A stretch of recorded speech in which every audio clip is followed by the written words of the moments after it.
Galera, vamos iniciar agora a aula sobre como elaborar um plano de gerenciamento de resíduos sólidos do zero. Vou compartilhar uma tela com vocês aqui, tá? Fiz aqui estilo tipo um quadro aqui para vocês.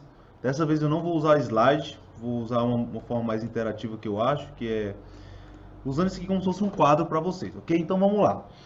Eu quero começar aqui essa aula sobre como elaborar um PGRS do zero, dizendo duas coisas para vocês. Primeira, eu vou mostrar para vocês um método que eu utilizo, que é o método LPCA, que é o método que eu dou nos meus cursos da comunidade LPCA Ambiental. Inclusive, se você está vendo esse vídeo, provavelmente você está na comunidade LPCA Ambiental. Então, eu sempre falo isso porque existem várias formas de você fazer qualquer estudo ambiental. A forma que eu trago para vocês é a forma que eu utilizo e que me dá um resultado positivo. Meus projetos são aprovados, então eu trago para vocês aqui.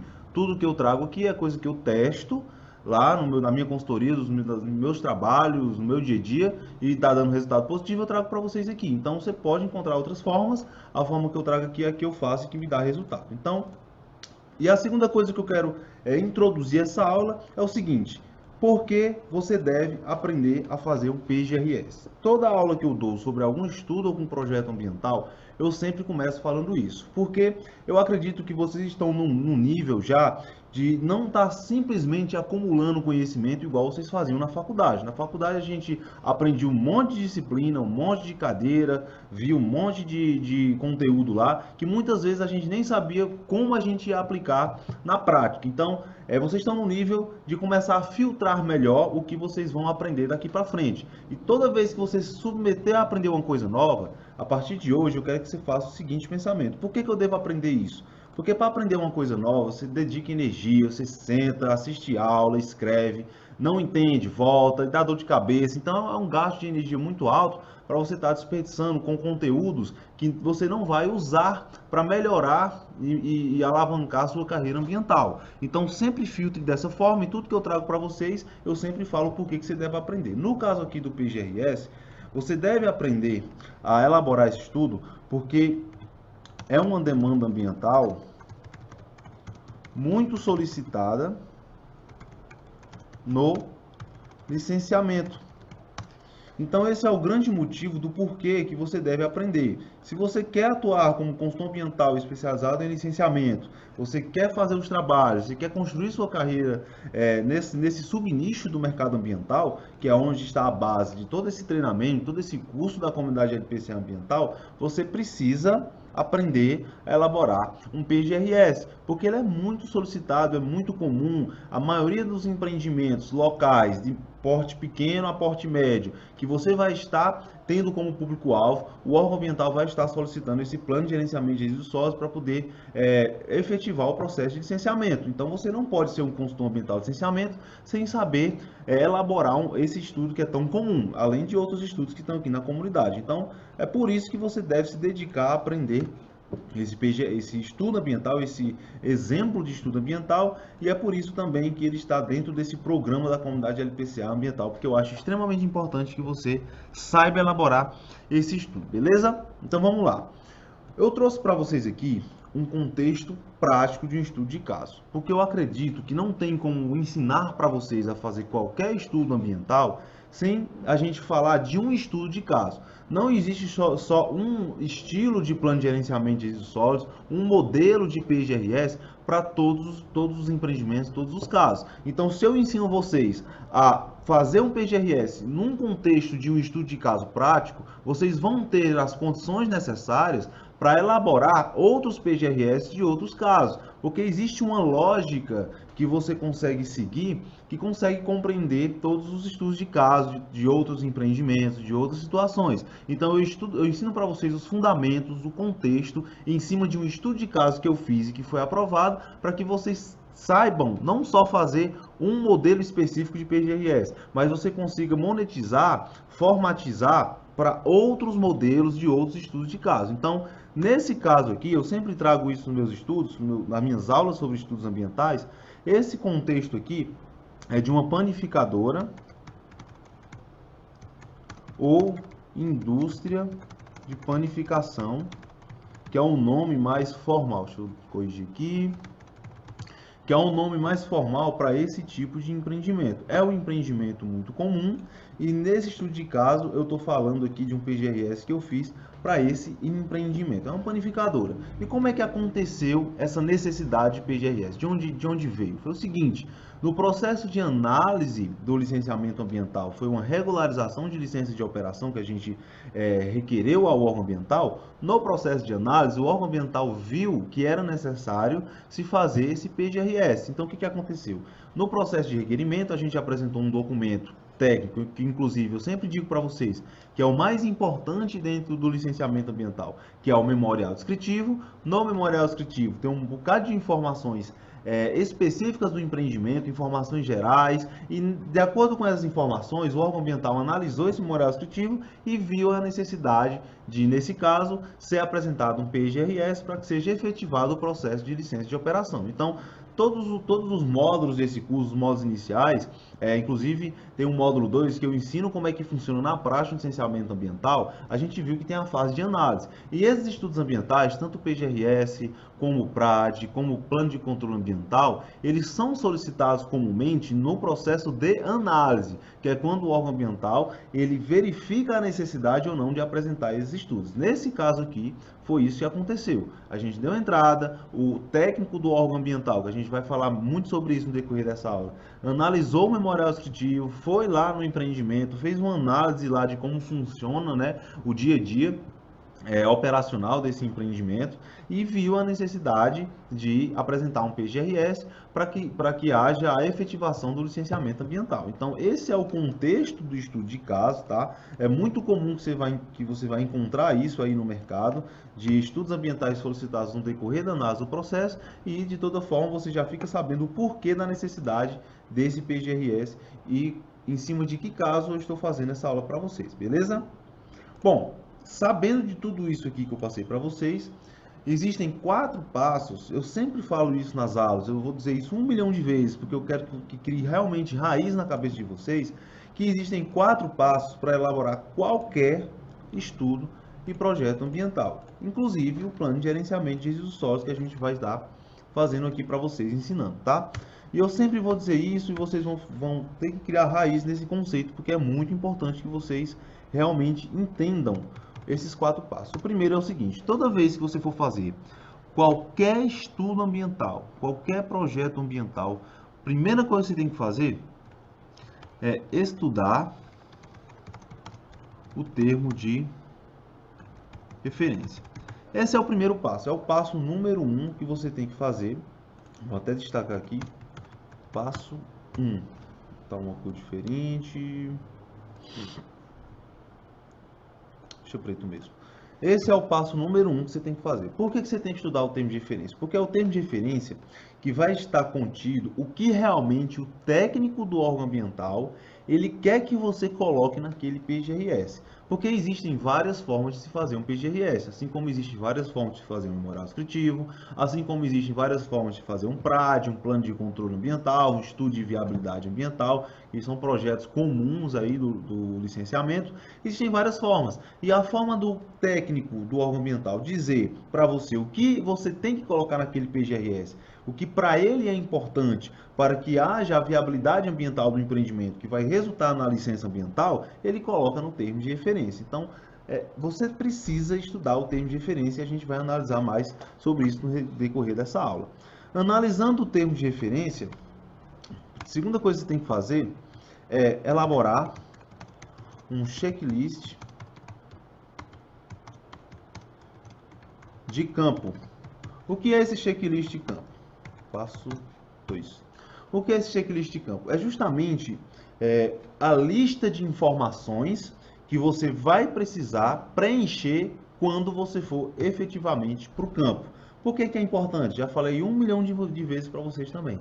Porque evita que você faça retrabalho, evita que você vá várias vezes ao campo coletar informações que em uma única oportunidade você já poderia coletar. Então, o fato de você fazer um checklist vai dar mais eficiência no seu trabalho de consultoria ambiental, e se você faz um trabalho com mais eficiência, você tem um resultado muito mais adequado, você economiza custos de elaboração de projetos ambientais. Então, é fundamental que você faça um checklist de campo até para elaborar um PGRS também. E esse checklist de campo você só faz se você fizer um bom estudo do termo de referência, porque é o termo de referência que vai te dar todas as informações que você precisa colocar no PGRS e dessa forma que você precisa coletar no campo. Então, segundo passo extremamente importante é esse. O terceiro ponto para você elaborar qualquer estudo ambiental é coletar os dados de campo. Agora que você já sabe exatamente o que você precisa coletar, que você estudou o termo de referência, agora você vai efetivamente para o campo. Então, perceba o seguinte, você só vai no campo se você tiver clareza do que você vai coletar no campo, porque você estudou o termo de referência. Então não tem como pular etapas, você tem que seguir passo a passo. Já falei isso para vocês 1 milhão de vezes e esse conceito tem que realmente criar raiz na cabeça de vocês. E esse passo 3 eu vou destacar aqui para vocês, porque o sentido é você fazer um diagnóstico de como está a situação do gerenciamento interno de resíduos sólidos naquele empreendimento, como é que funciona, como é que estão os coletores, como é que o pessoal faz o descarte dos resíduos sólidos, como é que o pessoal faz o acondicionamento externo dos resíduos sólidos. E todos esses conceitos são conceitos teóricos que vocês já aprenderam na faculdade. Se você ainda não tem esses conceitos bastante aí fixos na cabeça de vocês, façam uma pesquisa. Essa aula aqui é 100% voltada para a prática, então já vou falando aqui como se você já soubesse alguns conceitos. Então, se você tem deficiência em alguns conceitos de coleta interna, de armazenamento interno de resíduos sólidos, armazenamento externo de resíduos sólidos, dá uma olhada na bibliografia para que você se familiarize mais com esses termos, porque essa aula é 100% voltada para a prática. Então, o objetivo maior é você fazer um diagnóstico de como está acontecendo lá, e nessa aula a gente vai fazer essa abordagem de campo para vocês, mas já estou adiantando que é um diagnóstico, e esse diagnóstico tem que focar na identificação de não conformidades. O que são não conformidades? São aspectos que você vê no campo, hábitos que você vê os funcionários fazendo, formas inadequadas de fazer a gestão interna dos resíduos sólidos. Um exemplo clássico, colocar todos os resíduos misturados num container só, numa lixeira só. Tá? Isso é um erro clássico que acontece na maioria dos empreendimentos que você vai visitar, e isso já é, esse fator, né, esse hábito, já é uma não conformidade, porque os resíduos eles têm que ter uma separação, e aí tem a resolução do CONAMA que diz como é que tem que ser feita essa separação, coleta seletiva. Então isso, inclusive, é uma das medidas que você vai colocar no seu PGRS. Mas essa primeira abordagem de campo, que é o terceiro passo, é focado no diagnóstico de como está acontecendo lá e na identificação de não conformidades sobre a questão do gerenciamento de resíduos sólidos. Quando a gente for partir para a etapa de campo, que é a segunda etapa dessa aula, vocês vão ver o que eu estou falando bem direitinho. E o quarto e última etapa, vou colocar aqui para vocês. A quarta e última etapa aqui desse nosso checklist de como elaborar qualquer estudo ambiental é análise. Deixa eu corrigir. Análise dos dados coletados e levantamento bibliográfico confiável. Ok, galera? Então, nessa etapa 4 aqui, é a etapa que você efetivamente vai fazer o estudo. Você vai sentar no seu escritório, sentar no seu local de trabalho, seja ele qual for, e você vai realmente redigir o PGRS. Então, nessa ocasião aqui, que é o último passo, vou colocar aqui, passo 4, você vai solucionar, você vai colocar as medidas de adequações, as adequações que você vai propor naquele empreendimento para corrigir as não conformidades que você identificou no diagnóstico do passo 3, que é a coleta de dados de campo. Então, se você viu lá, por exemplo, que o pessoal faz um acondicionamento inadequado de resíduos sólidos, todos os resíduos, papelão, plástico, recipientes, embalagens, tudo num local só, então você identificou uma não conformidade. E agora você vai propor as medidas de adequação daquilo. Você vai dizer, olha, aqui nesse local onde há a maior geração de resíduos,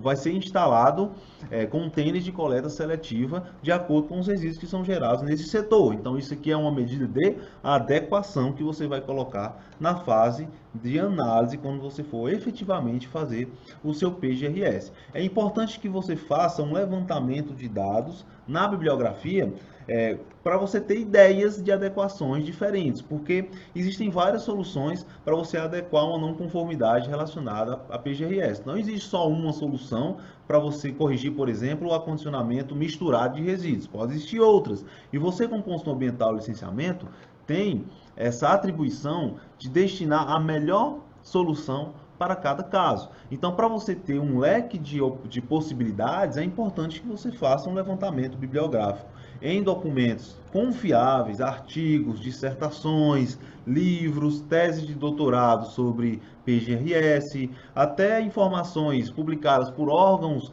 governamentais, enfim, existem várias formas de você coletar esses dados para que você tenha um leque de informações que vai te possibilitar propor as melhores medidas, as medidas mais adequadas, as medidas que têm uma viabilidade econômica maior, a medida que tem uma viabilidade operacional melhor. Lembre-se que quem vai fazer isso no dia a dia são os funcionários do empreendimento, são pessoas que não têm o conhecimento que você tem sobre resíduos sólidos.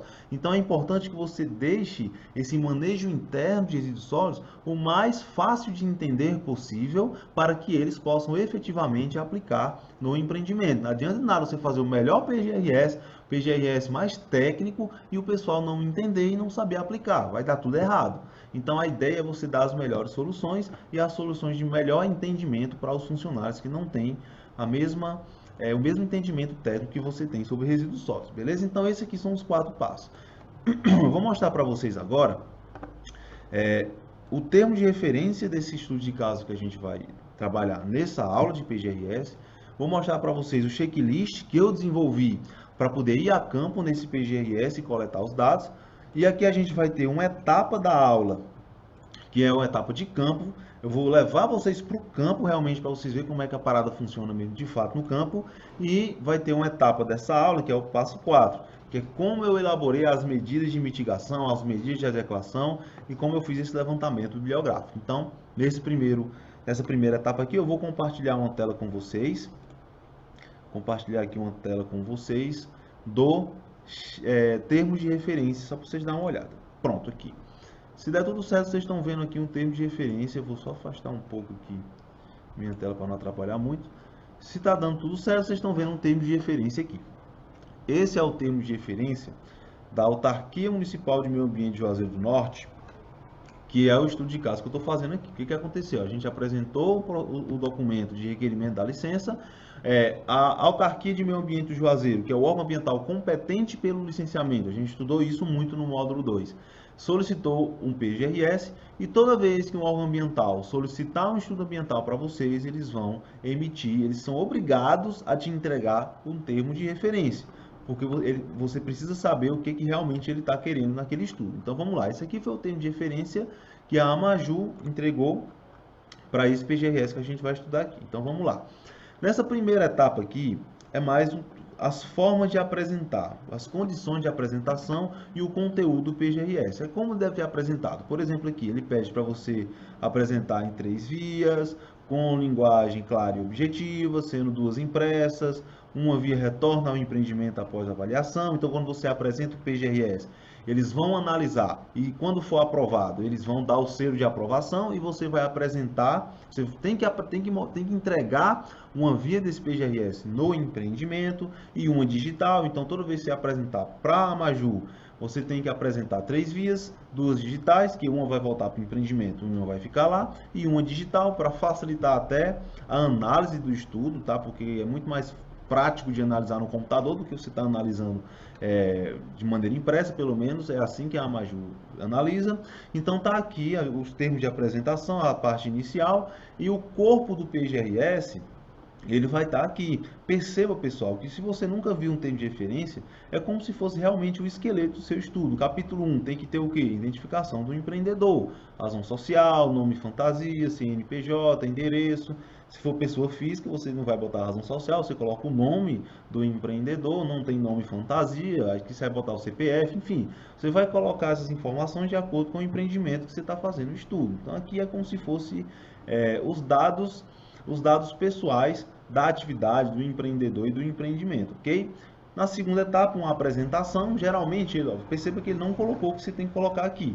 Se ele não colocou, ele dá margem para que você coloque o que você acha interessante colocar numa apresentação. Geralmente eu faço uma contextualização, igual eu fiz para vocês no início dessa aula. Eu falei para vocês de que se trata essa aula de PGRS. Então eu coloco na apresentação o porquê que eu estou apresentando esse PGRS na Maju. Eu falo que foi dado entrada num processo de regularização de licença de operação. Eu coloco o número do processo, a gente viu isso no módulo 2 do curso, tá? Então eu coloco que foi solicitado e durante a análise do processo, o órgão ambiental solicitou por meio do ofício número tal, a gente viu também no módulo 2, que toda vez que o órgão ambiental ele faz uma solicitação de um estudo, é por meio de ofício, e aí eu coloco o número do ofício, foi solicitado o plano de gerenciamento de resíduos sólidos. E aí eu faço um tipo de introdução do que vai ser esse PGRS, do que vai ser apresentado nesse PGRS, é como se fosse realmente um resumo do PGRS. Eu faço aqui nessa apresentação, mas ele dá margem, nesse caso, para apresentar do jeito que você achar mais adequado. Na maioria dos termos de referência, ele coloca o que você tem que botar na apresentação. Nesse caso aqui, ele dá margem para você fazer. Sumário é justamente, você vai copiar e colar do termo de referência. Você vai fazer um sumário com cada ponto aqui. 4. Legislação. Capítulo 5. Processo produtivo. 5.1. Tipo e classificação. Então, você vai seguir o termo de referência e seguir radicalmente o termo de referência. Você não pode deixar de colocar nenhum capítulo que está no termo de referência, porque é uma das primeiras coisas que o técnico analisa quando ele pega um estudo, se está obedecendo o termo de referência. Quando eu estava iniciando meus projetos, eu já tive estudos e projetos ambientais reprovados simplesmente porque eu não coloquei um capítulo do termo de referência. Então ele nem leu, nem chegou a ler o estudo ambiental, pegou o termo de referência e conferiu. Tem aqui, tem ali, não tem, não tem. Pronto, ele já mandou um ofício pedindo, dizendo que houve uma divergência com o termo de referência e por isso o estudo não foi aprovado. Então siga a risca. Você pode adicionar um capítulo ou outro se você achar importante e você achar que não está no termo de referência, mas você nunca pode tirar nenhum capítulo. Então, dica extremamente importante para você também, ok? Então, nesse sumário você vai seguir o termo de referência. Capítulo 4, legislação. Ele pede aqui para você citar leis, decretos, resoluções, portarias, instruções normativas federais, estaduais e municipais e normas técnicas brasileiras pertinentes ao assunto. Então, ele pede para você fazer um levantamento da legislação de tudo que está relacionado ao trabalho que você está fazendo. No caso, é um PGRS. Então, você vai citar aqui, por exemplo, a Política Nacional de Resíduos Sólidos, você vai citar os principais capítulos relacionados ao estudo de caso que você está fazendo, você vai citar as principais normas técnicas que vão estar aí, você vai consultar para fazer o PGRS. Por exemplo, se é um empreendimento que gera resíduo perigoso, é interessante que você coloque a norma técnica e fale um pouco sobre ela, de que trata especificamente da gestão interna de resíduos perigosos. Como é que deve ser feita a gestão interna? Como é que deve ser acondicionado esses resíduos perigosos? Quais as características do container que vai acondicionar um resíduo perigoso e a diferença entre esse container e um container que vai acondicionar resíduo comum? Então, tudo isso está no capítulo 4. Você vai fazer um levantamento da legislação. Também esse capítulo 4 aqui é um clássico que está na grande maioria dos estudos ambientais, esse levantamento. Porque através desse levantamento, o órgão ambiental ele prioriza que tanto o técnico que está fazendo o estudo como o empreendedor, ele se familiarize com os dispositivos legais que estão exigindo aquele estudo. Então, é uma forma de educação ambiental, é uma forma de mostrar, olha, você é um empreendedor, você tem um empreendimento que é licenciável e você tem essas obrigações aqui para cumprir. Então, é uma forma que o órgão ambiental tem de fazer uma educação ambiental junto com os empreendedores e até os próprios funcionários do empreendimento. Processo produtivo. Aqui você vai descrever todo o processo produtivo e perceba que o termo de referência é bem didático. Ele vai dizer aqui tudo que você precisa fazer. Então, a forma para você ter confiança em fazer qualquer estudo ambiental é estudar um termo de referência, porque o termo de referência vai te dizer o que você vai colocar lá. Então, se você tem algum capítulo de algum termo ou algum aspecto desse estudo que você não saiba fazer, que você não tem a expertise necessária, ou que você não possa assinar, você não tem a habilitação legal para assinar de acordo com sua formação, você já sabe que você vai ter que contratar aí um terceirizado, você vai chamar um parceiro, porque você já sabe o que tem que colocar naquele estudo. Então, é a forma para você ter confiança para elaborar qualquer estudo ambiental. Então, aqui a gente vai, tipo de classificação dos resíduos, quantidade de destinação final dos resíduos, ele pede para você fazer uma tabela com o número de ordem, só em termos de organização, o tipo de resíduo, a descrição do resíduo, né, a classificação do resíduo, de acordo com a NBR 10.004/2004, inclusive ele já dá uma dica aqui para você inserir aqui no capítulo 4, tá, dessa norma. O setor de origem, qual é o ponto específico do processo produtivo que esse resíduo, que tem essa classificação, gerou, né? Qual é o ponto específico? Lá tem um fluxograma, você vai estudar o fluxograma, inclusive vai ter que estar no memorial descritivo, e aí você vai ter que preencher essa informação. Caracterização, qual é a composição e o estado natural desse resíduo, a forma de acondicionamento e o armazenamento dele.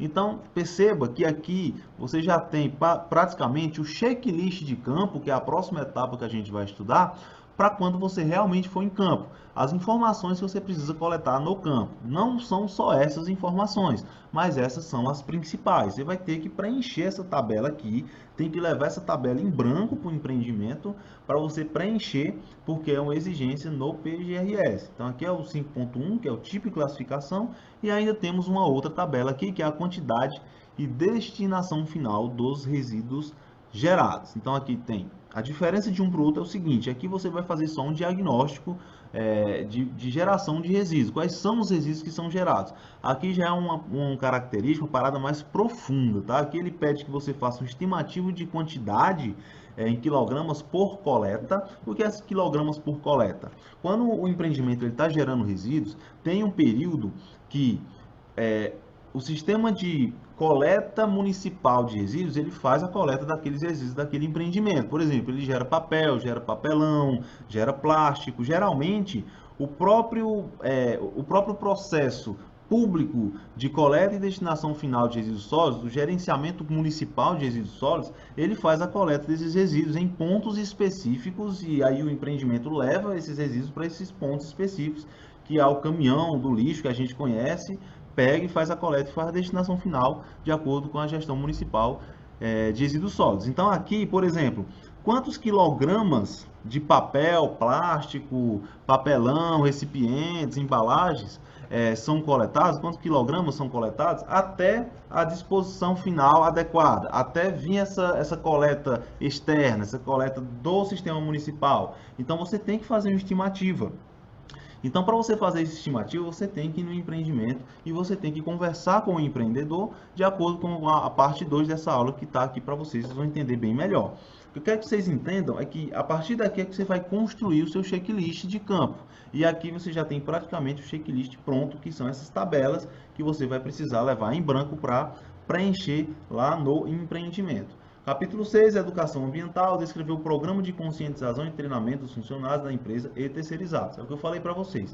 Quem vai fazer a prática da gestão interna dos resíduos não é você, são os funcionários. Então não adianta de nada você simplesmente fazer o PGRS e eles não aplicarem. E os funcionários que não têm o mesmo conhecimento que você, não saberem aplicar o que você colocou no PGRS. Então faz parte do PGRS você fazer uma conscientização com os funcionários. Aí o momento certo para isso a gente vai discutir no decorrer dessa aula. Qual é o momento certo de você apontar para os funcionários o que está errado e mostrar qual é o certo? A gente vai conversar sobre isso no decorrer dessa aula. Mas é importante que você entenda que já aqui no PGRS você tem que prever, você tem que propor aqui os programas de treinamento. Você vai fazer um treinamento com eles, você vai fazer um trabalho de acompanhamento para saber se eles estão realmente aplicando a forma correta na gestão interna, e você vai dar todas as orientações necessárias para que eles possam efetivamente fazer o que você colocou no PGRS, beleza? Saúde e segurança do trabalhador. As pessoas envolvidas com o PGRS são submetidas a exame periódico de retorno ao trabalho, mudança e demissional. Explicar os tipos de exames e avaliações que são submetidos. Essa informação aqui você vai coletar com o empreendedor, que isso aqui já está muito relacionado à parte lá de segurança do trabalho. Então é um trabalho que anda junto com a parte da consultoria ambiental de licenciamento, uma vez que está sendo solicitado pelo órgão ambiental. Então você precisa levantar essas informações com o empreendedor para você construir o seu PGRS. Já é mais uma informação aqui para você colocar no seu checklist, ok? Aí vai ter o monitoramento. Como é que você vai fazer o monitoramento para saber se realmente está dando o resultado que você colocou no PGRS ou não? Geralmente são relatórios, ó, aqui ó, Relatório de automonitoramento de resíduos sólidos tem uma periodicidade lá, que quem vai determinar realmente, você vai propor aqui a periodicidade, que você vai estar fazendo relatórios de automonitoramento e enviando para o órgão ambiental, mas quem vai dizer realmente a periodicidade desses relatórios é o órgão ambiental. Já peguei casos de um lava-jato, por exemplo, que ele solicitou que esse automonitoramento fosse feito em cada 6 meses. Já teve casos que foi feito a cada 3 meses, então vai depender. O importante é que você precisa mostrar para o órgão ambiental que tudo que você colocou no PGRS está sendo efetivamente colocado em prática. Então, é através desses relatórios de automonitoramento que o órgão ambiental fica sabendo que realmente está sendo aplicado o PGRS, ok? Capítulo 9, responsáveis pelo estabelecimento gerador e pela elaboração do plano. A gente vai ver isso lá na etapa de elaboração e aprovação. Esse aqui é o selo de aprovação, você vai assinar aqui junto com o empreendedor. E aqui é o termo de aprovação. E quando o estudo ele é analisado, é aprovado, tem a formalização desse selo de aprovação também. Inclusive, na via que vai ficar no empreendimento do PGRS, na via física, né, impressa que vai ficar no empreendimento, tem esse selo de aprovação para comprovar que aquele é a versão final do PGRS que foi aprovada pelo órgão ambiental. Então, quando vai uma fiscalização, quando você for renovar aquela licença de operação, por exemplo, você vai ter que apresentar esse PGRS com o selo de aprovação. Então, esse é o termo de referência.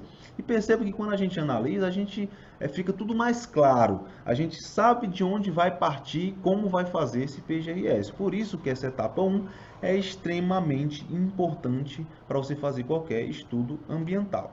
Então, vou só compartilhar aqui novamente o nosso quadro da aula para vocês. Etapa 1, bem explicado. Qualquer dúvida você bota aí no comentário da aula, mas acredito que vocês entenderam bem o porquê de estudar o termo de referência. Depois de estudar o termo de referência, você vai saber as demandas técnicas que tem que estar naquele estudo, no caso aqui o PGRS, e você vai ter os dados suficientes para elaborar o checklist de campo, que é o passo 2, que eu acabei de falar para vocês. Então, eu vou compartilhar aqui para vocês o checklist de campo que eu fiz para esse estudo específico. Então, tá aqui, ó. Aqui é o checklist de campo. Falei para vocês quando a gente estava analisando lá o termo de referência que praticamente ele te dá o que você tem que colocar no seu checklist de campo. Nesse caso aqui específico, eu foquei muito na planilha de preenchimento, nas duas tabelas, que é a planilha 1, que é a caracterização geral dos resíduos, que é o tipo de resíduo, a classificação, a gente viu isso lá no termo de referência, o setor de origem, a composição, o estado natural, forma de acondicionamento, armazenamento, e eu inseri aqui uma coluna de pendências, caso tenham alguma observação sobre que seja pertinente na hora de realmente elaborar o estudo que eu queira colocar. Então, você pode fazer um estilo diferente de checklist? Você pode sim, isso aqui é o que eu utilizo, inclusive vai estar um modelo para vocês disponível aí na comunidade, mas é importante que você entenda o fundamento do checklist. Você tem que colocar aqui as informações que você vai preencher no campo. Aí você pode perguntar, mas lá no termo de referência tinha muita informação além dessas duas tabelas. Realmente, tinha muita informação. Mas é importante vocês saberem também que esse PGRS ele já foi solicitado no decorrer da análise. Então, o que foi que eu fiz antes de fazer esse PGRS? Eu fiz um memorial descritivo. E no memorial descritivo eu já coletei muitas informações que eu vou repetir essas informações no PGRS. Então, se eu já tenho esses dados, eu não preciso coletar novamente. Então, eu foquei nos resíduos porque eram as únicas informações que eu não tinha realmente aprofundado no memorial descritivo. No memorial descritivo você coloca informações sobre resíduos, mas você não coloca com tanta riqueza e profundidade de informações como num PGRS. Então eu foquei aqui nas informações que realmente eu preciso focar. No caso, as duas tabelas de caracterização geral e de quantitativo. No caso aqui tem o resíduo, a quantidade, quilograma por coleta ou litros por dia. Eu também posso colocar quilograma por dia, isso vai me dar uma ideia bastante significativa e representativa do sistema de produção daquele resíduo, porque eu tenho a frequência de coleta municipal. Isso é muito fácil de você conseguir aí na sua cidade a coleta que que o caminhão lá dos resíduos que faz a coleta passa aí na sua rua. Então, se eu tenho essa frequência, se eu conseguir estimar a quantidade de cada resíduo por dia de produção, eu tenho uma ideia bastante representativa de quantos quilos é levado em cada coleta, porque eu tenho uma frequência de coleta municipal. Então é você fazer uma interpretação. Por que você tem que deixar essa informação mais entendível possível? Porque isso aqui você vai coletar com os funcionários. Vamos lá, eu falei isso na etapa 2, mas eu vou adiantar aqui para vocês para facilitar o entendimento. Você foi lá no empreendimento e lá você fez lá o trabalho de vistoria, tá, com a tabela para preencher.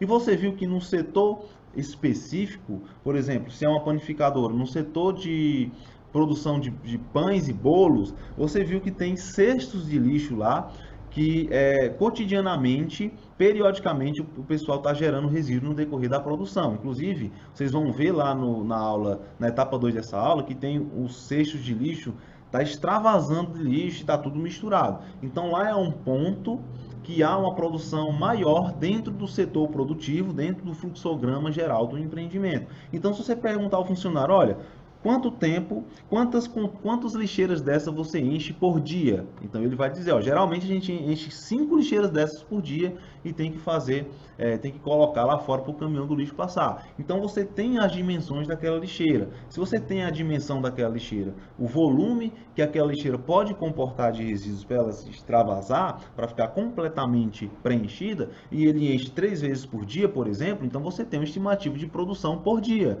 E é justamente isso que você tem coletar nessa planilha aqui. Então, conversando com os funcionários, você consegue. Agora, você tem que se mostrar didático, você tem que se mostrar claro para que a informação chegue de forma correta no funcionário e você coloque aqui de forma adequada. Então, é isso que essa tabela 2 ela está pedindo para você fazer, um estimativo de produção. Então, você vai ter a quantidade, a frequência de coleta, quantas vezes por semana o caminhão do lixo vai passar lá para coletar esses resíduos, quantas vezes por semana os funcionários eles levam os resíduos da parte interna do empreendimento para a parte externa, para que haja essa coleta externa dos resíduos, como é que é feito o transporte da parte interna para a parte externa, qual é o destino final de cada resíduo aqui que é gerado e as pendências da mesma ideia que eu coloquei aqui para vocês. Então, essas são as duas planilhas essenciais que você tem que sair do empreendimento com essas informações todas preenchidas, porque isso aqui vai ser o banco de dados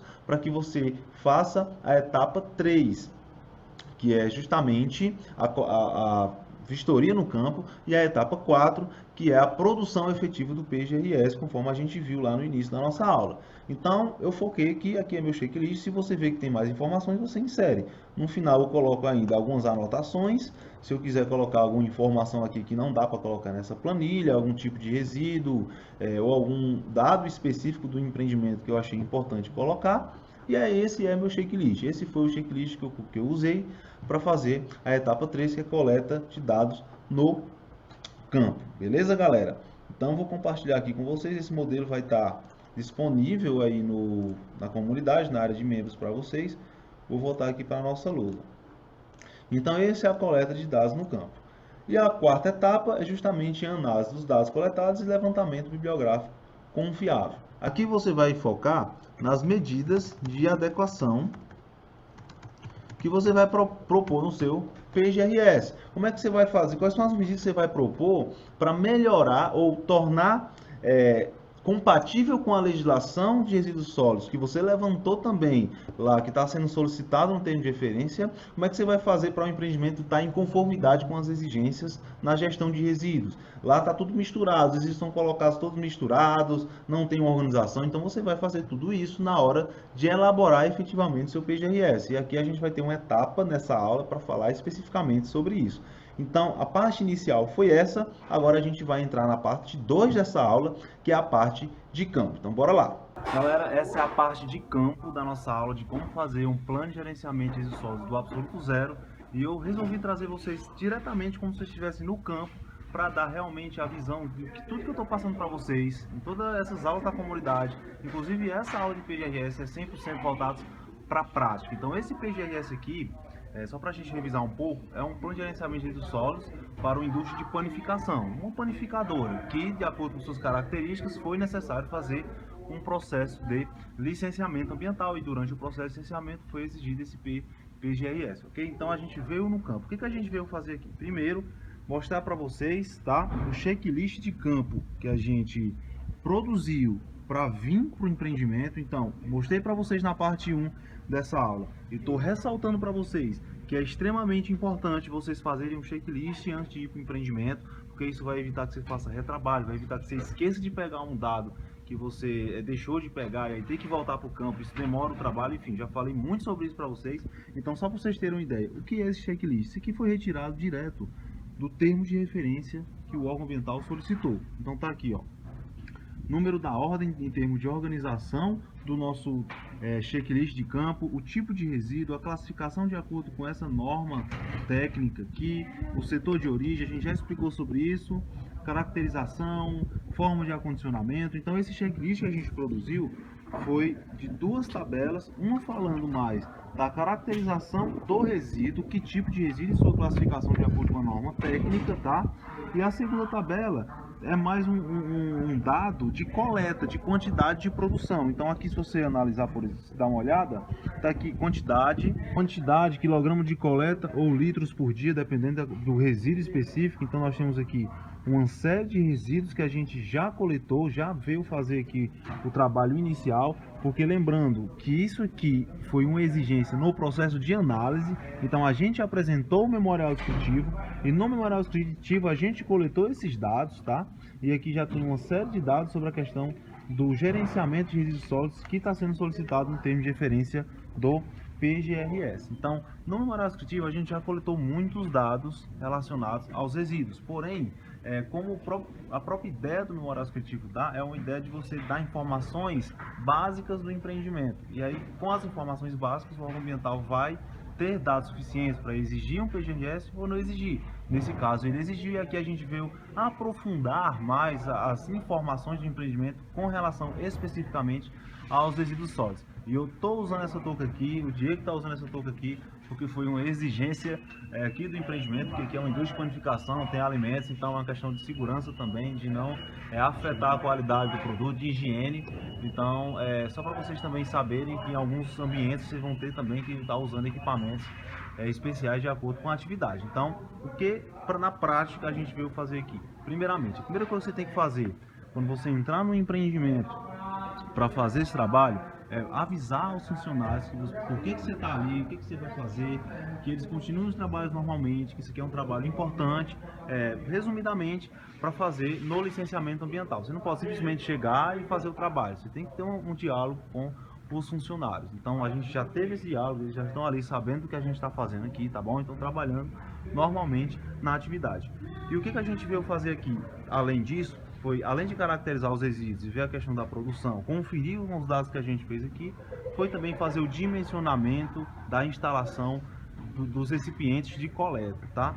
A gente vai fazer uma vistoria aqui nessa área para saber quais são os pontos específicos onde há maior geração de resíduos, para que a gente monte uma estratégia de instalação dos recipientes da coleta seletiva de acordo com a gente já conhece, papel, papelão, plástico, tem que ser separado de forma bem específica, e um container para cada tipo de resíduo que a gente vai caracterizar aqui de acordo com esse checklist, e a gente vai escolher quais são os locais que há maior geração desses resíduos para instalar, porque isso é importante para economizar até na compra dos containers. Então, para ajudar, isso aqui é um recurso que eu utilizo e eu recomendo que vocês utilizem também. Eu sempre faço um layout do empreendimento, do local que a gente vai visitar. E quando a equipe está fazendo esse trabalho de sinalização dos locais que vão ficar os contêineres, eu sei exatamente onde eu estou posicionado aqui nesse layout. Então eu consigo aqui já demarcar quais são os locais específicos que vai ser recomendado a instalação dos contêineres. Então já é um dado para quando a gente for para a terceira parte dessa aula, que é a parte da produção efetiva do PGRS, já vai ajudar e muito até na quantidade de contêineres que vão ser instalados, os locais exatos, que o órgão ambiental quer saber também onde vão estar instalados especificamente esses contêineres. Então basicamente são esses os trabalhos que a gente vai fazer aqui no campo, e você vai ficar acompanhando aí no decorrer que a gente está fazendo o trabalho, beleza?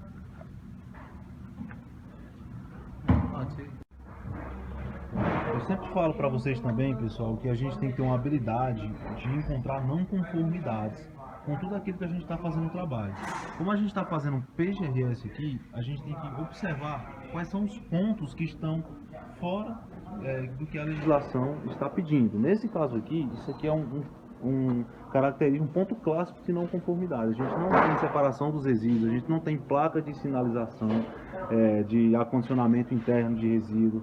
Então, por isso que o órgão ambiental, quando veio aqui, solicitou esse PGRS, para que a gente possa organizar essa forma de gerir a gestão interna dos resíduos sólidos de modo que tenha uma compatibilidade com o que a legislação pede. Então, é isso também que a gente veio fazer aqui, identificar as não conformidades e ver o que precisa ser corrigido de acordo com a legislação específica de resíduos sólidos. E essa parte mais de adequações, medidas de adequação, a gente vai conversar mais na terceira parte da nossa aula, que é quando a gente vai realmente produzir o PGRS, beleza?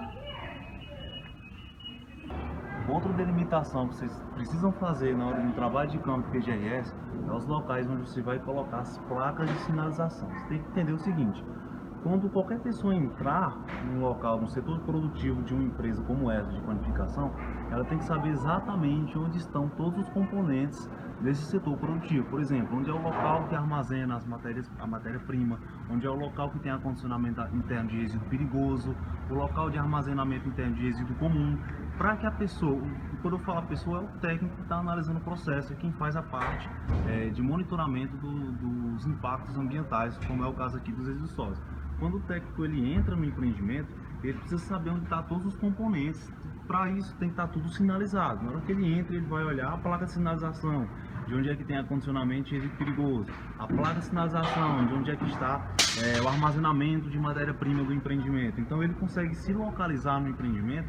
Isso é uma organização que o próprio plano de gerenciamento de resíduos sólidos ele exige. Então, além de identificar os resíduos, quantificar esses resíduos, saber a questão da produção e dimensionar os locais dos containers, que é o básico que a gente veio fazer aqui nesse momento de trabalho de campo, a gente tem que também selecionar os locais onde vai haver sinalização dos componentes do setor produtivo. E quando a gente for falar da produção do PGRS, eu vou falar isso com mais detalhes para vocês, mas é importante que você saiba que você precisa fazer isso também nesse trabalho de campo.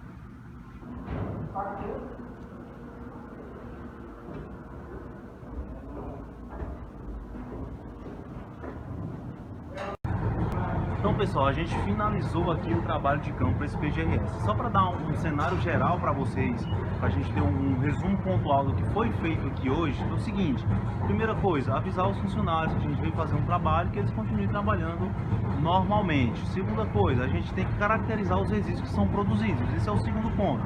Que tipo de resíduo é produzido, qual é a classificação dele. Se você não sabe ainda qual é a classificação exata, mas você precisa anotar que tipo de resíduo é, para que você possa fazer uma busca, uma pesquisa na próxima fase que a gente vai fazer, que é a fase de elaboração do PGRS. Você tem que fazer esse diagnóstico de que tipo de resíduos são produzidos no empreendimento. Após esse segundo passo, tem um terceiro, que é você fazer um estimativo de produção. Quantos quilos de papel são produzidos durante uma semana? Qual é o ritmo de produção deles? Você consegue fazer isso através de uma consulta com os próprios funcionários. Você conversa com ele, quanto tempo você enche esse container? Aí ele vai dizer, todo dia a gente enche 2 containers desse. O container tem uma medida lá que você consegue ver o volume que ele comporta. Então você já tem condições de saber, dimensionar a quantidade de resíduo produzido por dia, por semana. Isso vai ser extremamente importante no seu PGRS e por isso que esse é o terceiro ponto. O quarto ponto é você delimitar os locais de sinalização. Todos os locais importantes que compõem esse setor produtivo tem que ter uma placa de sinalização. Acondicionamento interno de resíduo perigoso, tem que ter uma placa de sinalização. Armazenamento de matéria-prima, tem que ter uma placa de sinalização. Então tudo isso faz parte do plano de gerenciamento de resíduos sólidos também.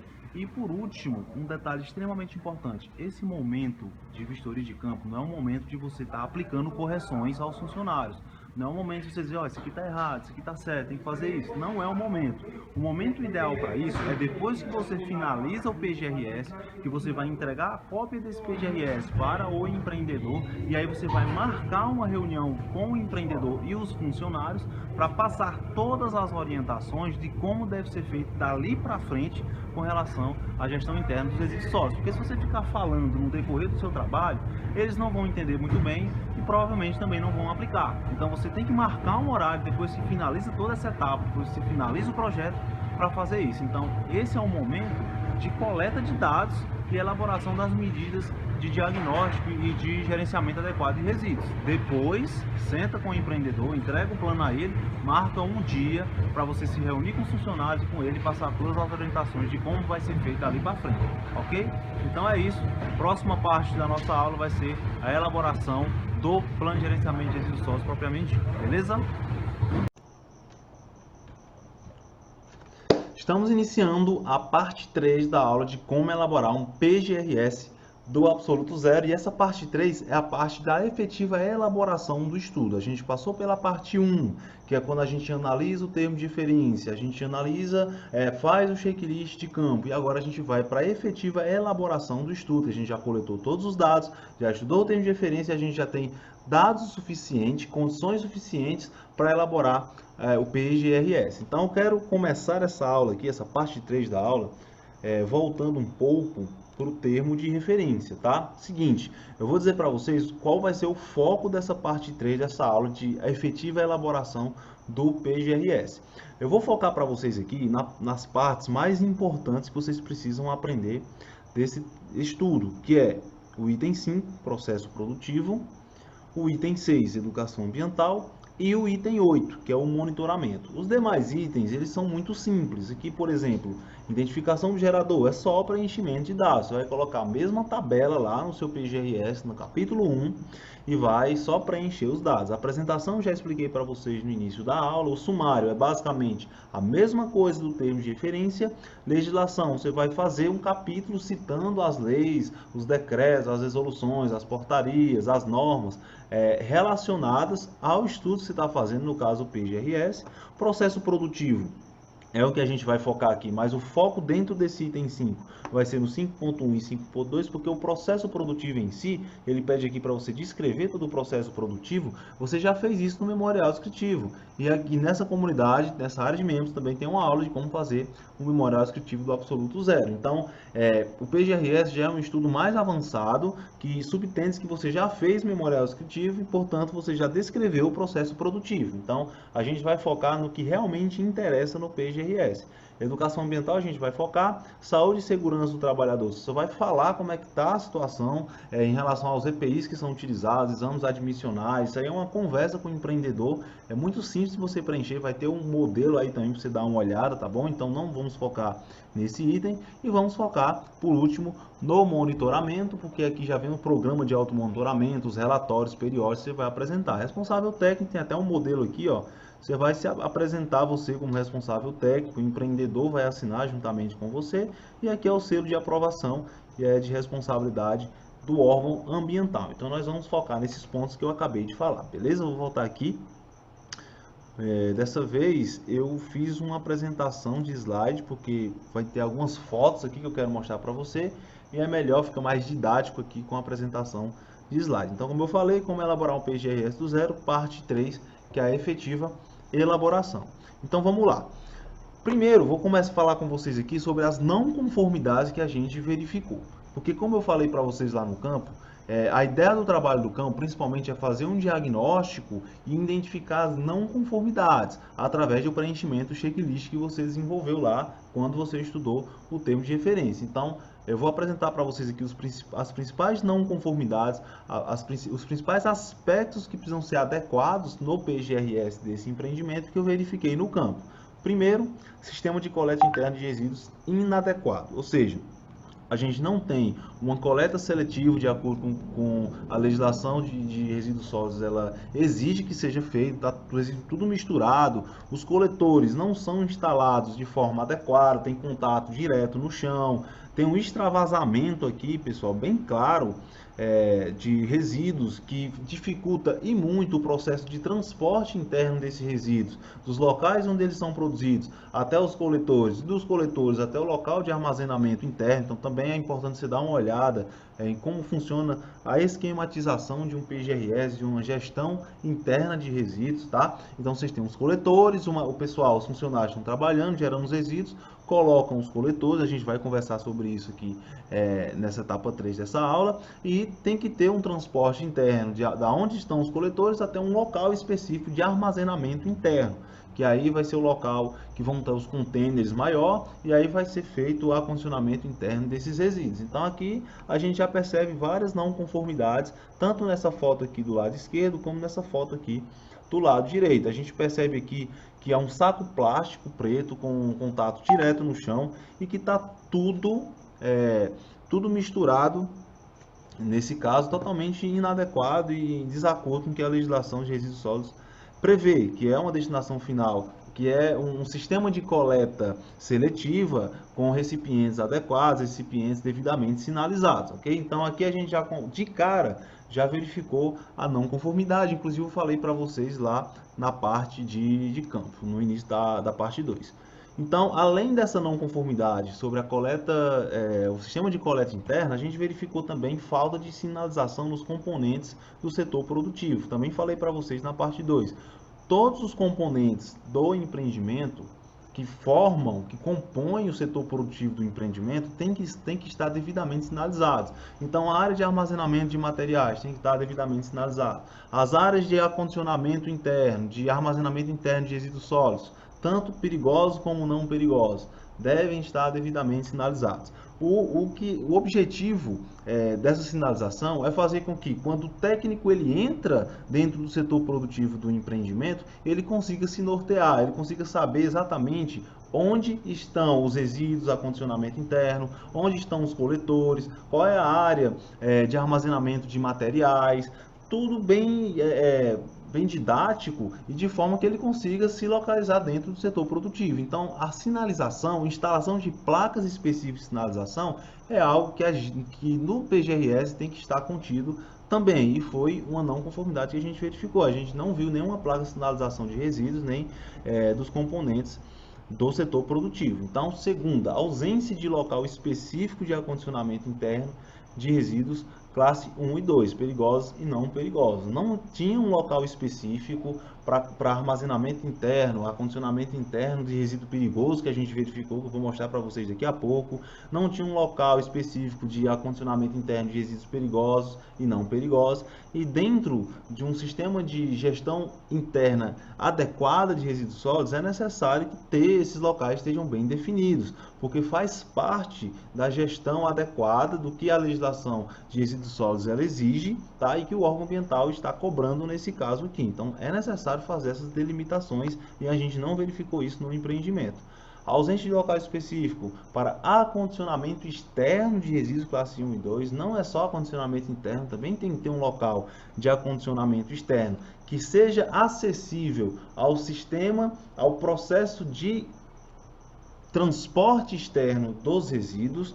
Por exemplo, você tem lá os resíduos que são gerados no empreendimento. Esses resíduos eles vão passar por um processo de destinação final ambientalmente adequada. Se é a coleta pública, que é muito comum, como por exemplo resíduos papel, papelão, plástico, eles são gerados no empreendimento e o próprio sistema de coleta pública ele pega esses resíduos e leva lá para a disposição final, seja aterro sanitário, se tiver aterro sanitário, que é o mais adequado, ou um lixão, enfim, um local onde eles fazem a destinação final dos resíduos. Então, o empreendimento ele tem que ter um local de acondicionamento externo, acessível aos veículos que fazem esse transporte externo até a destinação final. Nesse empreendimento específico não tinha. O que acontece lá? Acontece que numa periodicidade geralmente 3 em 3 dias, 4 em 4 dias, os próprios funcionários pegam sacos plásticos cheios de resíduos misturados e colocam em pontos específicos onde a coleta pública ela passa. Então você tem resíduos em contato direto com o solo, você tem resíduos muito sujeitos à ação de animais que, enfim, acabam fazendo com que haja uma poluição maior nas ruas, nas vias, entupindo bueiros, causando aí eventos de inundação. Então você tem uma problemática envolvida aí na questão da falta de um acondicionamento externo adequado de resíduos, tanto resíduos perigosos como não perigosos. Então a gente verificou essa não conformidade e isso tem que estar no nosso PGRS. Além disso, destinação final inadequada dos resíduos classe 2, resíduos perigosos. A gente daqui a pouco vai olhar a planilha, que foi o resultado do nosso preenchimento de campo, e a gente verificou lá que não estava havendo uma destinação final ambientalmente adequada dos resíduos classe 2. E a gente vai ver quais são esses resíduos. Geralmente, a grande parte são óleos que são usados nas frituras, né, da panificadora, e lá vende salgado e eles usam frituras lá. Então, o que acontece lá?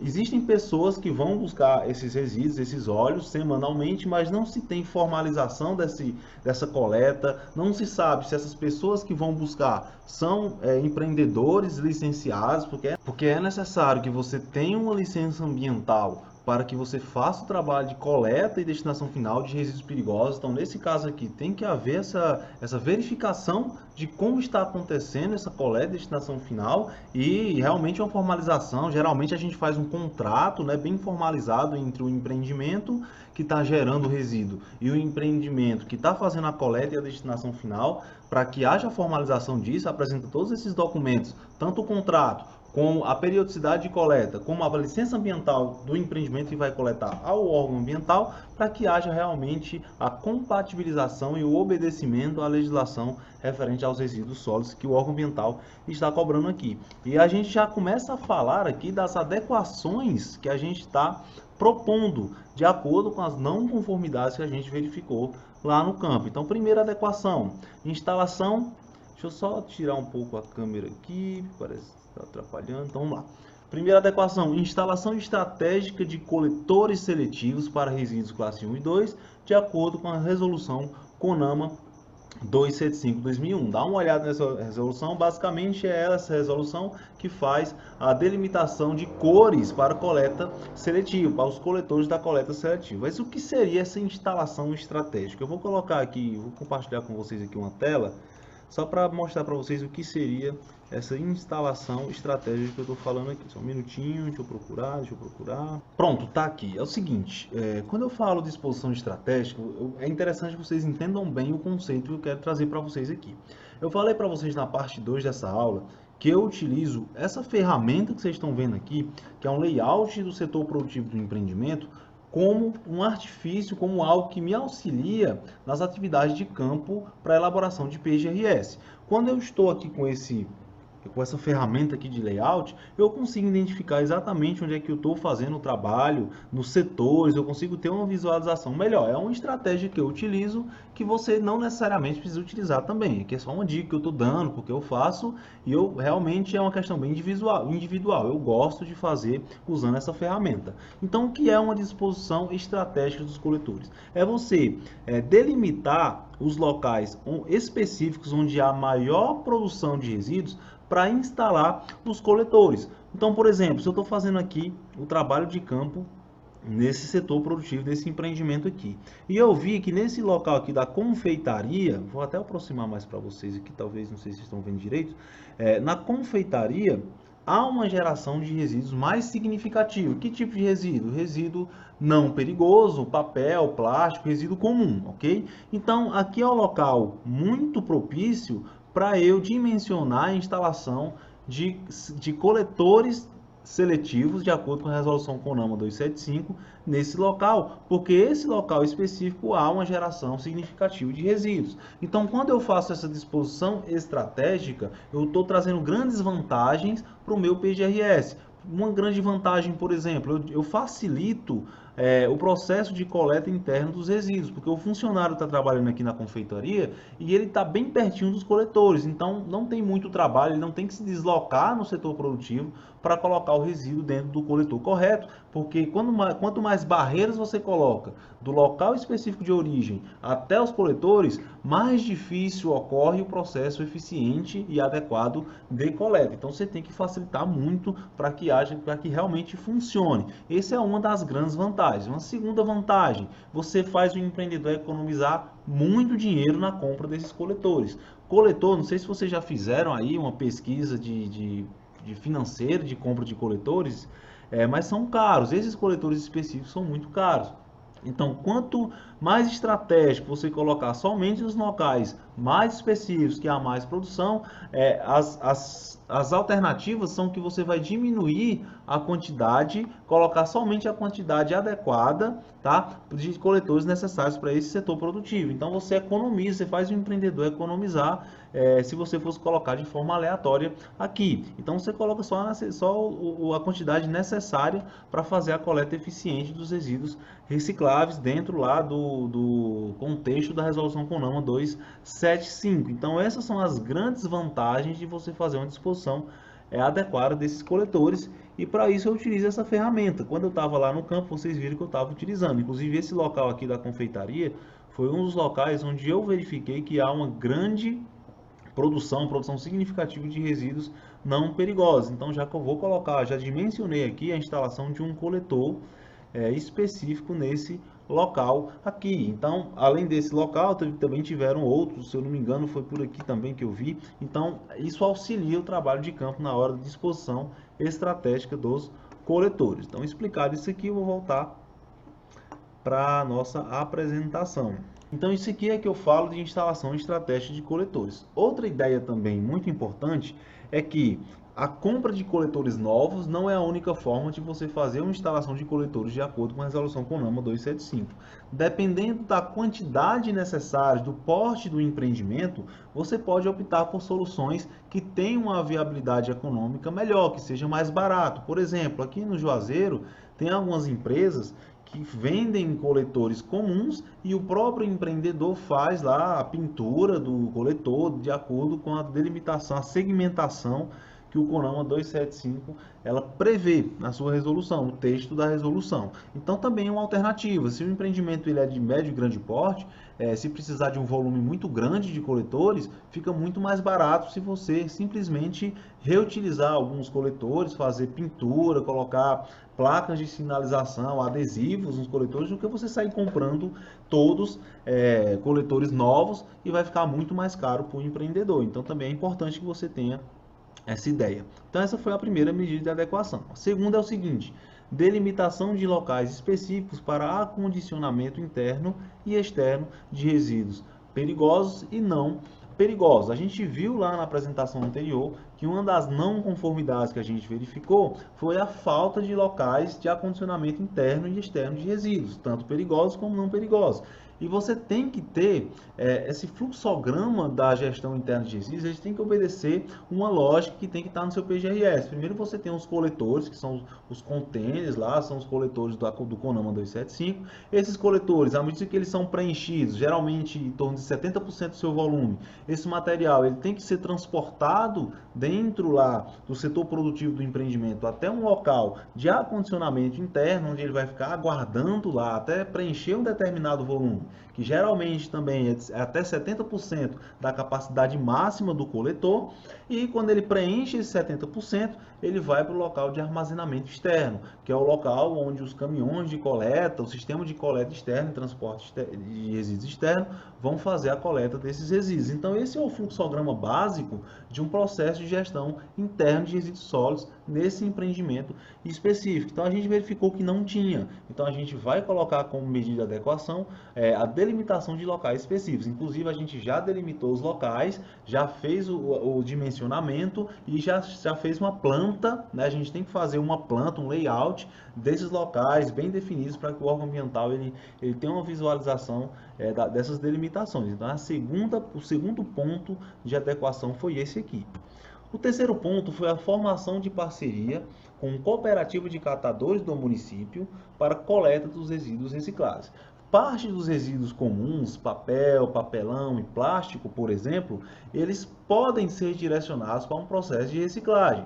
Não são todos, porque lá, como é uma indústria de panificação, é muito comum que o papel ele seja contaminado com matéria orgânica, com alguma matéria-prima da fabricação de bolo, de pães, e essa contaminação muitas vezes inviabiliza o processo de reciclagem. Mas em alguns casos, os papéis que são produzidos, por exemplo, pelo setor de administração, os plásticos que armazenam alguns materiais que não entram em contato com a matéria orgânica em si, podem ser enviados a um processo de reciclagem. E aqui no município município de Juazeiro do Norte, você tem várias cooperativas de catadores que são devidamente registrados, que têm um apoio da Secretaria de Meio Ambiente. Então, quando você coloca como ponto de adequação destinar parte dos resíduos comuns para um centro de reciclagem, isso é muito positivo para o seu PGRS, porque você não está simplesmente colocando a coleta pública como destinação final para todos os tipos de resíduos. Você está dando uma vida útil para aquele resíduo, está fazendo ele ser reutilizado, ser reciclado da forma correta. Então isso é muito positivo para o seu PGRS e é por isso que eu coloquei isso aqui com uma adequação. Então, se na sua cidade, na cidade você está fazendo o trabalho de PGRS, tiver cooperativa de catadores, tiver alguma empresa de reciclagem, é importante que você estude a viabilidade de fazer uma parceria entre o empreendedor, o seu cliente, e essa empresa para reciclar parte desses resíduos. Isso vai dar outro nível ao seu plano de gerenciamento de resíduos sólidos, beleza? Quarto ponto de adequação, contratação de empresas devidamente licenciadas para coleta e destinação final de resíduos classe 2. O que acontece lá no empreendimento? Falei para vocês, inclusive, foi das não conformidades que a gente verificou no slide anterior, que simplesmente as pessoas aleatoriamente, algum grupo de pessoas que o empreendedor nem conhece muito bem, iam fazer a coleta do óleo usado na fritura para fazer os salgados lá da panificadora. Não pode acontecer dessa forma. Essa coleta, ela deve haver uma formalização dessa coleta. E esses coletores, essas empresas que fazem a coleta, têm que ser devidamente licenciadas. Você tem que ter uma licença ambiental. E é isso que geralmente ocorre em grande parte dos casos que vocês vão pegar. Muitas vezes a empresa que gera o resíduo perigoso, ela não é a empresa que faz o tratamento desse resíduo perigoso, a destinação final ambientalmente adequada desse resíduo perigoso. As empresas contratam outras empresas que são devidamente licenciadas para fazer essa atividade, para fazer uma coleta periódica desses resíduos, desse material perigoso e a destinação final. E a prova de que a empresa que está gerando o resíduo está fazendo uma destinação final ambientalmente adequada é que a empresa que foi contratada para fazer a coleta tem a licença ambiental, e essa licença ambiental ela é um documento que comprova que o órgão ambiental autoriza essa atividade de coleta e destinação final de resíduos perigosos. Isso é muito comum em postos de combustível, tá? O óleo que é utilizado na troca de óleo. Geralmente os postos de combustíveis contratam outras empresas e aí esse óleo é coletado e é levado para uma refinaria. Enfim, vai depender de cada empresa que faz a coleta. Então essa é a adequação número 4. A gente vai procurar, nesse caso específico, o resíduo perigoso que merece uma maior atenção é o óleo que é utilizado nas frituras. E nós temos muitas empresas aqui no município de Juazeiro do Norte que fabricam sabão. E esse óleo é utilizado na fabricação desse sabão. Então nós vamos contatar, junto com o empreendedor, algumas empresas que são licenciadas, que têm toda a documentação regularizada junto ao órgão ambiental e vamos propor parcerias para eles fazerem a coleta do óleo lá no empreendimento. E assim a empresa, a panificadora, o nosso cliente, vai estar em conformidade, vai estar com essa medida adequada sobre a destinação final de resíduos classe 2, ok, galera? Então, a quinta adequação que eu trouxe para vocês aqui foi a instalação de placas específicas de sinalização. O que essas placas específicas de sinalização? O seguinte, como eu falei para vocês, todos os componentes do setor produtivo têm que estar devidamente sinalizados. Os locais de armazenamento de matéria-prima têm que ter uma placa de sinalização. A gente falou aqui no item 2. Os locais específicos de acondicionamento interno e externo dos resíduos tem que ter placa de sinalização, tem que ter uma delimitação. Então, é justamente esse o ponto que a gente está falando aqui sobre instalação de placas de sinalização, para tornar essa medida, para obedecer à legislação para fazer uma adequação na questão da sinalização do empreendimento. Galera, só uma correção aqui no slide, tá? Nesse caso aqui, deixa eu só corrigir, não é resíduo classe 2. Vou só ajeitar aqui, é resíduo classe 1, que são os resíduos perigosos, ok, galera? Foi só um errozinho aqui bem normal de acontecer, a gente vai voltar para a nossa aula.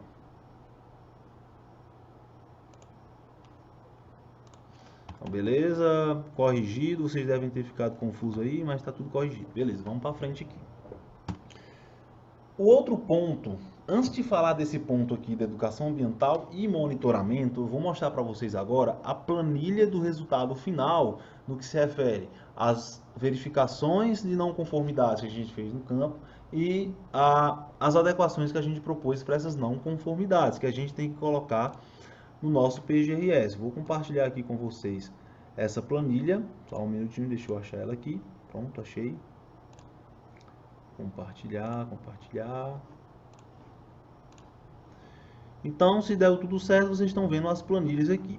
Aqui, pessoal, são as planilhas que eu tirei para fazer o checklist da análise preliminar para a elaboração do trabalho de campo do PGRS, que foi a fase 2 da nossa aula sobre como elaborar esse PGRS do zero, ok?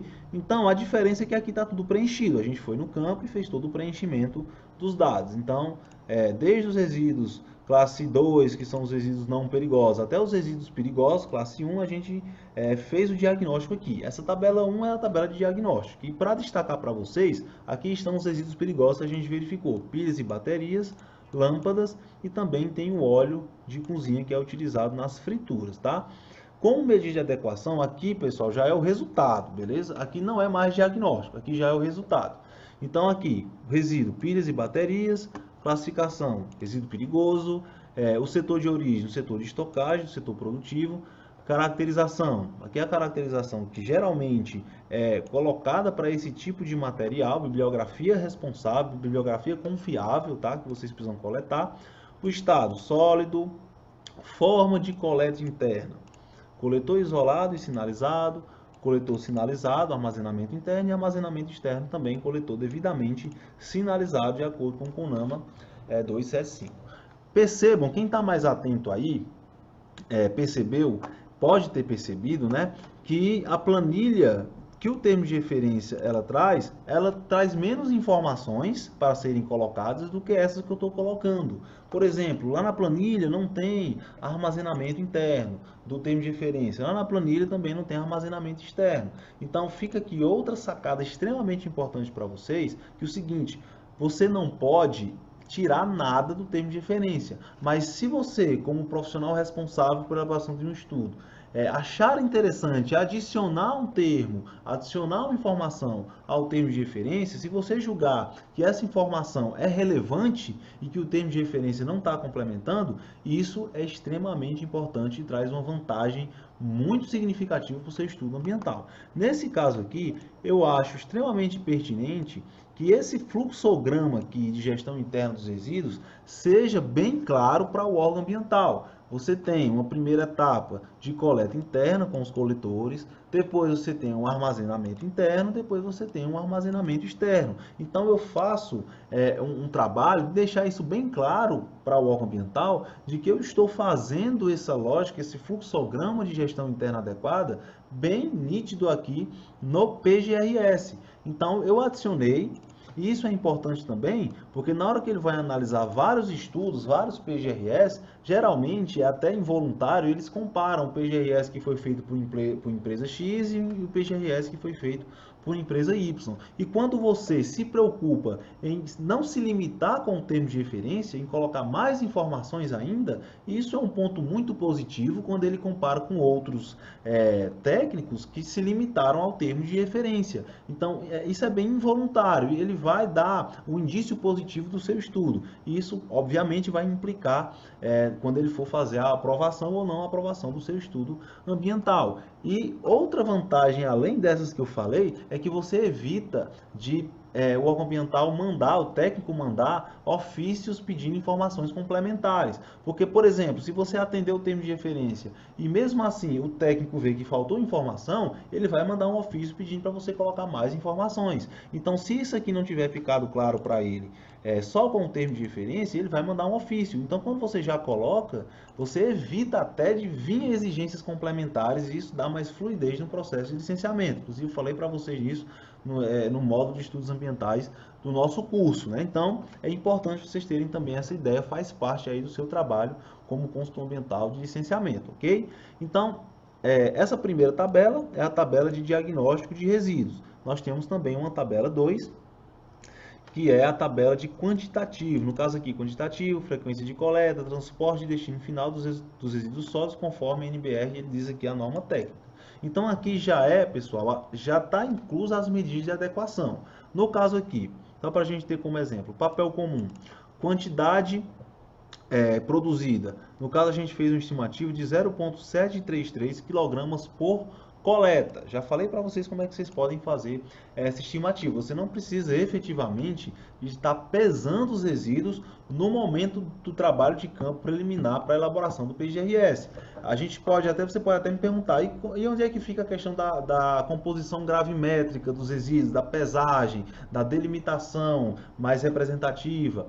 Isso aí já é uma medida que está dentro do PGRS, já está dentro da execução do PGRS. Ok? Então tem duas coisas diferentes, vocês precisam estar bem ligados nisso. Tem a primeira fase de elaboração e depois tem a fase de execução. Composição gravimétrica de resíduos é uma medida de execução do PGRS. Você não pode parar o empreendimento para fazer uma composição gravimétrica que vai acarretar aí você vai prejudicar o fluxo do empreendimento já na elaboração. Existe um período que você vai colocar no seu PGRS, que você vai fazer a composição gravimétrica dos resíduos e aí você vai, cada vez mais, inclusive isso vai estar nos relatórios de auto-monitoramento, ok? Então é importante, inclusive o termo de referência nem pede para você fazer composição gravimétrica dos resíduos, ele pede para você fazer uma estimativa de quantidade de quilogramas que são gerados lá por dia, por semana. E também os outros dimensionamentos que a gente vai falar aqui. Então você faz essa estimativa, frequência de coleta. Vai ser semanal, porque esse resíduo aqui ele é gerado com muita frequência, tem geração, muito significativa a geração de papel, então você tem uma frequência de coleta semanal. Transporte interno é terceirizado, geralmente isso aqui parte vai para a coleta pública e parte vai para a cooperativa de catadores. Se você colocar no seu PGRS que vai colocar a cooperativa, vai fazer contrato com empresa de reciclagem que vai fazer a coleta, então você tem que delimitar aqui o que seria esse terceirizado. No PGRS eu coloco, tá? E no destino final, reciclagem. No caso aqui eu já coloquei que esses papéis que são gerados, papéis comuns, gerados na administração, eles vão ser destinados para reciclagem, porque eu já sei que aqui existem empresas de cooperativa de reciclagem, existem empresas que coletam esse tipo de material e que a contratação dessas empresas é bastante facilitada, porque são empresas que têm o apoio do governo municipal. Então eles têm recursos, eles têm capacidade de fazer coletas. Então eu já coloquei aqui que esse material vai ser feito uma reciclagem, mas no seu caso você precisa fazer um estudo melhor sobre isso, ver se tem empresas de coleta desses resíduos, empresas de reciclagem e como é que funciona aí para essas empresas fazerem essas coletas. Isso aí você tem que conversar com o empreendedor e com essas empresas também, ok? Quero chamar a atenção de vocês também aqui para os resíduos perigosos. No caso das pilhas e baterias, fiz uma estimativa de 1,53 kg por coleta. A frequência de coleta vai ser ao atingir o limite pré-estabelecido de 30 unidades. Eu estabeleci esses limites aqui de acordo com o estudo da produtividade desse material, de como esse material é produzido ao longo da produção lá da empresa, tá? O transporte externo vai ser terceirizado e a destinação final vai ser pontos de coleta para logística reversa. Assim como tem cooperativo de catadores, aqui também tem pontos de coleta desse tipo de resíduo. Tem empresas que coletam esse material, tá? E fazem um processo de logística reversa. Vendem peças que eles acham importante, fazem aí um trabalho de tratamento e logística reversa desses materiais. Então, a gente vai contratar essas empresas de acordo com um diálogo com o empreendedor e formalização de contrato para eles fazerem essa coleta. Geralmente é feito assim, da mesma forma com as lâmpadas e da mesma forma com o óleo de cozinha utilizado. Nesse caso aqui, o óleo de cozinha vão ser empresas que fabricam sabão, que a gente vai contatar e vai ver qual é a melhor opção para fazer essa coleta. Então, tudo isso tem que estar inserido no seu PGRS. Mas como é que eu vou colocar isso no meu PGRS? No item 5.1 e no item 5.2. E aí eu dou uma estratégia para vocês que eu utilizo. Eu coloco a primeira informação de planilha do diagnóstico, como era antes das medidas de adequação, tá? Eu coloco, por exemplo, aqui, como era a forma de coleta interna, que era em sacos plásticos colocados direto no solo, que não tinha local de armazenamento interno, não tinha local de armazenamento externo. Eu faço uma planilha de diagnóstico e faço outra planilha, que no caso seria essa planilha aqui, com as medidas de adequação, porque quando eu faço isso, eu torno mais claro para o técnico que está analisando o antes e o depois. Eu uso muito essa estratégia de antes e depois. O ambiente, o local, o setor produtivo, antes das medidas de adequação e depois das medidas de adequação. É importante, quando você for apresentar o PGS no órgão ambiental, você já ter boa parte desse plano já implementado lá no setor produtivo. Por exemplo, é interessante que você já tenha alguns coletores instalados, que aí você vai bater foto, vai entregar a documentação fotográfica para você provar para o órgão ambiental que as medidas já estão sendo tomadas, ok? Então é importante que essas medidas mais fundamentais, que é a instalação de coletores, você já tenha colocado para você mandar foto de antes e depois para o órgão ambiental. Isso vai deixar seu estudo, seu PGIS com outro nível, tá, galera? Então, explicado essa parte aqui, a gente vai voltar para os slides aqui para a gente dar continuidade, ok? Então, a outra etapa aqui, além das medidas de adequação, é a parte de educação ambiental e monitoramento. Então, o item 5 a gente já finalizou com aquelas planilhas e com a descrição de como vai acontecer, vai ter um modelo aí para você dar uma olhada, tá bom? E agora a gente entra na parte de educação ambiental e monitoramento. Educação ambiental, uma das medidas que eu coloquei no PGRS, que eu recomendo que você coloque também, é programa de treinamento com o empreendedor e os funcionários, com a apresentação de metas estratégicas do princípio dos 3 R's, tá? Esse princípio é muito conhecido, é o princípio do Ministério do Meio Ambiente, aí, é o princípio do reduzir, reutilizar e reciclar. Então, geralmente, quando eu faço o programa de treinamento, eu coloco esse princípio aqui como uma meta estratégica para os funcionários. É importante, quando você fazer o PGRS, você elaborou o PGRS, você mandou para o órgão ambiental aprovou o PGRS, e o momento, quando ele aprova, é justamente de você marcar um dia com o empreendedor, marcar uma reunião com os funcionários, para você repassar para eles o que vai ser necessário ser feito para que aquele PGRS ele seja cumprido. Então, é uma oportunidade de você fazer um trabalho de educação ambiental interessante, mostrar para eles a importância de ter uma gestão adequada dos resíduos sólidos, mostrar as questões ambientais envolvidas nisso e principalmente mostrar que a regularização ambiental do empreendimento depende daquela gestão adequada dos resíduos sólidos. Então, querendo ou não, o ambiente onde eles trabalham necessita que aquelas medidas sejam tomadas, porque pode haver multa, pode haver infrações e podem prejudicar o emprego deles, pode prejudicar o empreendimento. Então, tudo isso tem que estar inserido nesse programa de treinamento aqui. E aí eu sempre coloco esse princípio dos 3 R's como uma forma bem didática de mostrar para eles que a meta número 1, o objetivo número 1 é fazer uma redução dos resíduos. Então, se eu tenho uma planilha com a quantidade, estimativa de quantidade produzida, eu geralmente estipulo metas de redução de 15 a 20% nos 3 primeiros meses. Aí eu falo para eles que essa é a meta que a gente precisa bater. Então, quando finaliza esses 3 meses, por exemplo, isso aqui é hipotético, isso aqui foi o que eu coloquei nesse PGRS, vai depender de cada caso.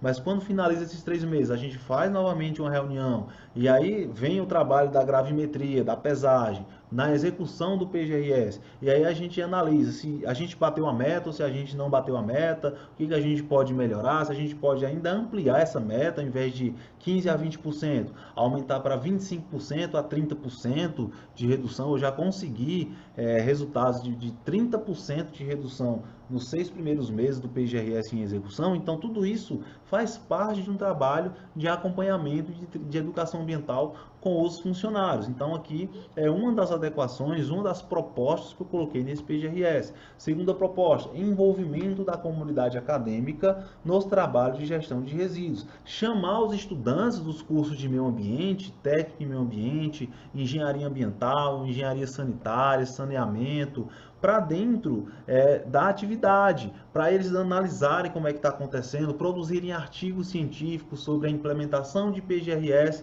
numa panificadora. Implementação de PGRS numa indústria de fabricação de artefatos cerâmicos. Eu gosto de fazer essa atividade porque a gente amplia mais o conceito de educação ambiental para um sistema formal também. Os estudantes começam a ver como é que funciona na prática aquele procedimento, que é uma deficiência do modelo convencional de ensino, né? E aí geram artigos, geram dissertações, geram monografias, e tudo isso é educação ambiental também. É uma informação sendo botada para frente. E é um estudo de caso, algo que está ali na sua cidade. Então, aqui na minha cidade, Juazeiro do Norte, tem muitos cursos de meio ambiente, é uma área muito rica mesmo de cursos de meio ambiente. Então, eu sempre procuro trazer a comunidade acadêmica, meus colegas da engenharia ambiental, o pessoal do curso técnico em meio ambiente, para dentro dessas atividades, para eles participarem também, ok? Então, é uma medida interessante. Acompanhamento periódico do empreendimento. Isso aí, eu sempre coloco educação ambiental e monitoramento dentro de uma mesma linha de medida, de proposta de adequação. Porque o monitoramento, querendo ou não, ele também traz uma ideia de educação ambiental para os funcionários. Então, se eu faço um monitoramento, de 3 em 3 dias eu estou indo lá no empreendimento, passo lá 2 horas com eles, olhando se tudo está ocorrendo da forma correta, dando as orientações, respondendo dúvidas, eu também estou fazendo educação ambiental e eu também estou fazendo um monitoramento da atividade. Então, são dois aspectos que andam juntos. Então, o acompanhamento periódico é muito importante, além de ser obrigatório, também é muito importante como uma parte da educação ambiental que você tem que colocar no seu PGRS. Então você tem que colocar que vai haver um acompanhamento periódico das atividades, que os funcionários vão estar tendo acompanhamento, que vão estar tirando dúvidas, que vai ser feito a composição gravimétrica dos resíduos mensal para saber se houve diminuição da produção, se houve uma mudança das características da geração desses resíduos. Então tudo isso está dentro aí de um pacote de educação e monitoramento. E o resultado desse monitoramento é a elaboração de relatórios periódicos de auto-monitoramento. Essa apresentação de relatório vai depender do órgão ambiental. Geralmente ele pede trimestralmente ou semestralmente, dependendo do empreendimento.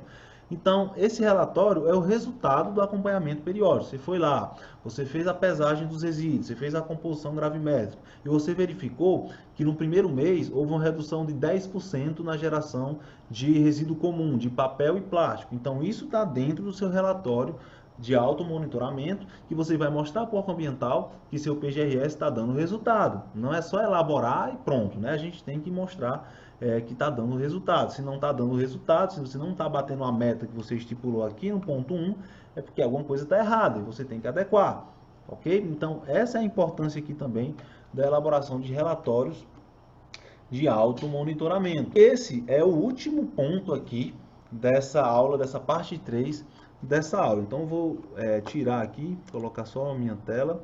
E aqui a gente finaliza essa aula sobre como elaborar plano de gerenciamento de resíduos sólidos do absoluto zero.